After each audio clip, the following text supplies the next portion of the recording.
आप सभी संत समाज को साहेब सतनाम। आज मैं सदगुरु घासीदास बाबा जी द्वारा बताए हुए 42 उपदेशों में से 39वां उपदेश खान पान ला सादा रखिहा विषय पर अपना विचार रखना चाहता हूँ। आखिर सदगुरु घासीदास बाबा जी ने खान पान को सादा रखने के लिए क्यों बोले? खान पान, खान अर्थात हम जो खाते हैं उसे सादा रखना है, और पान, पान अर्थात हम जो पीते हैं उसे भी सादा रखना है, अर्थात जिस चीज से नशा ना हो, जिससे हमारा होश चला जाए, ऐसा ना हो, उसे भी सादा रखना है। अब ये होता है कि क्यों रखना है खान पान को सादा, क्यों बोले होंगे सदगुरु घासीदास बाबा जी? इस पर मेरे विचार है, जो भी सत्य के मार्ग में चले वह सभी लोग जीव हत्या मांसाहार को त्यागने के लिए बोले हैं, सभी सदगुरु। क्योंकि जिस चीज से, जिस कर्म से किसी जीव का हत्या करना पड़े, मांसाहार के लिए जीव का हत्या करना पड़ेगा, उन्हें मारना पड़ेगा, उन्हें दुख पीड़ा कष्ट पहुंचाना पड़ेगा, तो यह सत्य नहीं हो सकता, यह असत्य है। और सतनाम को पाने के लिए सत्य के मार्ग पर चलना ही पड़ता है। हम असत्य के मार्ग पर चलकर किसी भी जीव जंतु को दुख पीड़ा कष्ट पहुंचाकर जीव हत्या कर हम सतनाम को कभी भी प्राप्त नहीं कर सकते।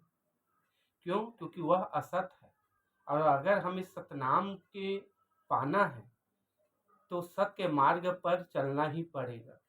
इसीलिए सदगुरु घासीदास बाबा जी बोले हैं कि खान पान को सादा रखें। पान से अर्थात हमें किसी भी प्रकार के शराब सेवन नहीं करना है, या जिससे हमारा होश चला जाए, जिससे हम कुछ भी बोल दें, ऐसा चीज से मना किए हैं।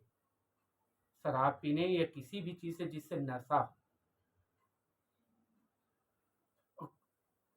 इसीलिए बोले हैं तन है सादा मन है सादा, सादा है गुरुवाणी, उच्च उचार उच्च जीवन जैत खाम की निशानी। तन है सादा अर्थात इस तन को सादा रखना है। नशा पान से जिसे होश चला जाए, लड़खड़ाक हम गिर जाएं, ऐसा नहीं करना है। तन को सादा रखना है। और मन है सादा, मन अर्थात हमारे आंतरिक जो मन को सादा रखना है। मन इसीलिए तन को नशा से और मन को मांसाहार से बर्बाद ना करें।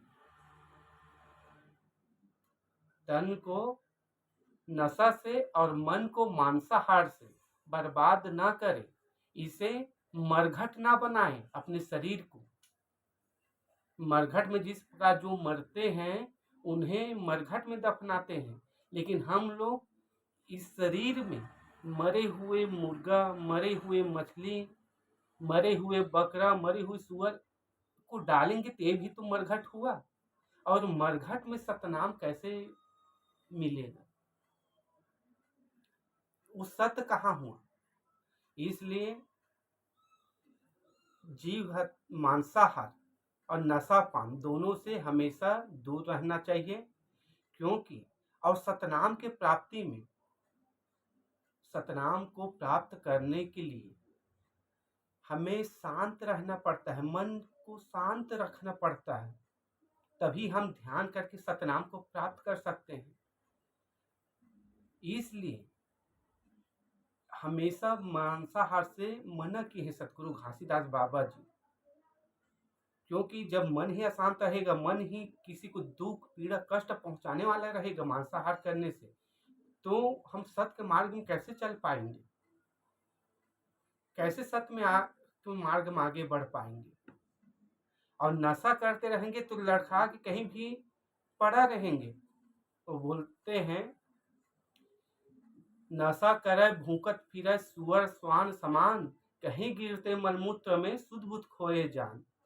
जो व्यक्ति नशा करते हैं कहीं भी सुअर के समान गिरे पड़े रहते हैं और कुछ भी कुत्ते के समान भौंकते रहते हैं, कुछ भी बोलते रहते हैं।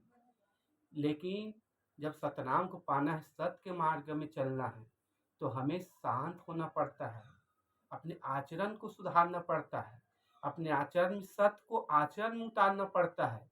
इसलिए खान पान को सादा रखने के लिए बोले हैं सदगुरु घासीदास बाबा जी। लेकिन जो व्यक्ति सत्य के मार्ग में नहीं चल पाते, वही लोग मांसाहार और नशापान का विरोध करते हैं। मतलब उसको बाबा जी ऐसा नहीं बोले हैं करके बोलते हैं। केवल सदगुरु घासीदास बाबा ही नहीं, सभी सदगुरु नशापान और मांसाहार को छोड़ने के लिए बोले हैं। कोई भी सदगुरु किसी को दुख, किसी भी जीव को दुख पीड़ा पहुंचाने के लिए कभी नहीं बोल सकते, असत्य के मार्ग में चलने के लिए नहीं बोल सकते कोई भी सदगुरु। लेकिन जो नहीं चल पाते वो लोग ही ऐसा बोलते हैं। इसीलिए आप सभी संत समाज से निवेदन है कि न मांसाहार और नशापान दोनों को जरूर छोड़ें। इससे शरीर को नुकसान होता है, नशा से तन बर्बाद होता है, कई प्रकार के रोग होता है, लीवर किडनी फेफड़ा खराब होता है। मांसाहार से मन बर्बाद होता है, उसमें किसी को दुख पीड़ा कष्ट पहुंचाएंगे तो हमारे अंदर क्रोध उत्पन्न होता है, दयालु की भावना, दया की भावना, प्रेम की भावना नहीं रहता हमारे अंदर। और सदगुरु घासीदास बाबा हमें प्रेम करने के लिए बताए हैं, सभी संसार के सभी जीवों से, सभी मनुष्यों से मनखे मनखे एक समान बोले हैं। तो वह किसी को मार के खाने के लिए तो कभी नहीं बोल सकते, किसी भी जीव को मांसाहार करने के लिए नहीं बोल सकते, क्योंकि यह असत्य है। किसी भी काम में जहाँ जीव हत्या हो रहा है वहाँ असत्य है। इसीलिए सत्य के मार्ग में चलें और सतनाम को प्राप्त करें, साहेब सतनाम।